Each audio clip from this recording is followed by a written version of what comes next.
مفتی صاحب بالخصوص کچھ افراد جو ہیں وہ جماعت کے ساتھ نوافل کا اہتمام کرتے ہیں. اب دو طرح کی کیٹیگری عام طور پہ لوگوں میں، ایک تو وہ کہتے ہیں جماعت کے ساتھ نوافل ہو ہی نہیں سکتے، ایک طبقہ وہ جو منع کرنے شروع ہو جاتا ہے. ان میں کیا آپ کہیں گے کہ جماعت کے ساتھ اگر کسی نے نفل پڑھیں تو کیا حکم ہے اس کے حوالے سے؟ بسم اللہ الرحمن الرحیم. نفل کی جو جماعت ہوتی ہے اس کے جواز میں تو کوئی شبہ نہیں ہے کہ یہ جائز ہے.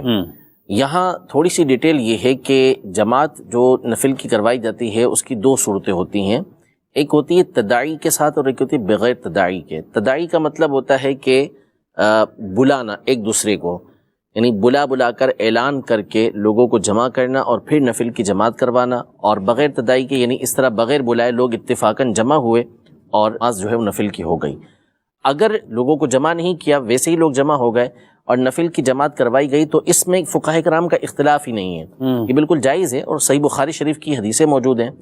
سیدنا انس بن مالک رضی اللہ تعالیٰ عنہ روایت کرتے ہیں کہ نبی کریم صلی اللہ تعالیٰ علیہ وآلہ وسلم ان کے گھر جو ہے نبی پاک صلی اللہ علیہ وسلم تشریف لے کر آئے اور آپ علیہ السلام نے کھانے کے بعد جماعت کروائی باقاعدہ، جس میں حضرت انس رضی اللہ تعالیٰ عنہ اور ایک بچے تھے جو ساتھ کھڑے ہوئے اور پیچھے ان کی دادی جو تھیں وہ کھڑی ہوئی، یعنی وہ نفل کی جماعت تھی جو نبی پاک صلی اللہ علیہ وسلم نے کروائی. اسی طرح حضرت اتبان بن مالک رضی اللہ تعالیٰ عنہ کی بھی صحیح بخاری شریف کی حدیث پاک ہے. ان کی آنکھیں کمزور ہو گئی تھی تو نبی پاک صلی اللہ علیہ وسلم کی بارگاہ میں عرض کی تھی کہ آپ میرے گھر پر آ کر نماز پڑھ لیں تاکہ اس جگہ کو میں اپنی نماز کی جگہ بنا لوں. تو حضور پاک صلی اللہ علیہ وسلم ان کے گھر تشریف لے کر گئے. حضرت سیدنا ابوبکر صدیق رضی اللہ تعالیٰ عنہ بھی ساتھ تھے. چاش کا وقت تھا. نبی پاک صلی اللہ علیہ وسلم نے ان سے پوچھا کہ آپ کہاں چاہتے ہیں کہ میں نماز پڑھ لوں؟ تو انہوں نے ایک جگہ پر اشارہ کیا کہ اب اس جگہ نماز پڑھ لیں. تو نبی پاک صلی اللہ علیہ وسلم نفل پڑھے. پیچھے حضرت اتبان بن مالک اور حضرت ابوبکر صدیق رضی اللہ تعالیٰ عنہ موجود تھے. یہ بھی نفل کی جماعت تھی. تو یہ تو خود نبی پاک صلی اللہ علیہ وسلم سے ثابت ہے، اس میں کوئی حرج نہیں ہے. جہاں تک رہا بلا کر کرنا، تو اس کے بارے میں بھی فقہاء کرام نے بعض نے تو یہ لکھا، جیسے علامہ شامی رحمۃ اللہ تعالیٰ علیہ، علامہ نور اللہ بصیر پوری رحمۃ اللہ تعالیٰ علیہ اور دیگر بزرگوں نے، کہ اگر کبھی کبھار ہو تو اس میں کوئی حرج نہیں ہوتا جیسے ہمارے یہاں پر ہوتا ہے. اور دیگر فقہاء کرام نے لکھا کہ تداعی کے ساتھ بھی یہ کراہت تنزیہی کے ساتھ جائز ہے. یعنی اگر کہیں تو زیادہ سے زیادہ خلاف اولا ہے، کیونکہ یہ طریقہ کار چلتا ہوا نہیں آیا اس لیے اس کو خلاف اولا قرار دیا.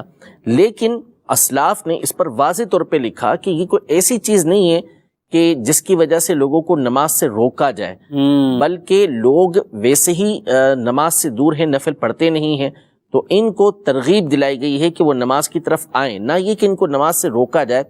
اور اس کی بہت ساری مثالیں جو ہیں وہ فقہاء کرام نے پیش کی ہیں کہ اپنی اصل کے اعتبار سے یہ چیز ممنوع تھی، لیکن حالات کے پیش نظر اور لوگوں کی نماز کی طرف رغبت کم سے کم ہونے کی وجہ سے فقہاء کرام نے اس کی اجازت دی ہے. جیسے مثال کے طور پر سیدی عبدالغنی نابلسی رحمۃ اللہ تعالیٰ علیہ جو پرانے بزرگ گزرے ہیں، وہ الحدیقۃ الندیہ کے اندر ارشاد فرماتے ہیں کہ